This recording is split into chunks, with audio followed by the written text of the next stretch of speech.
Steam trap inspection. Steam trap tests determine if a trap is functioning properly, failing, failed closed, or failed open.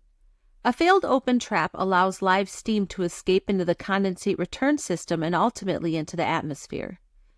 A combination of ultrasonic, visual, and thermal imaging technology is, in this author's opinion, the best way to determine the condition of a trap.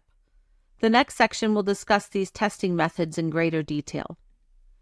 Visually inspect an installation to verify that a steam trap is installed correctly. To operate properly, both inverted bucket and float and thermostatic steam traps should be piped in level. Note steam leaks found in piping or steam traps. Recommended steam trap testing intervals. High pressure, 150 psig and above, weekly to monthly. Medium pressure, 30 to 150 psig, monthly to quarterly. And low pressure, below 30 psig, annually.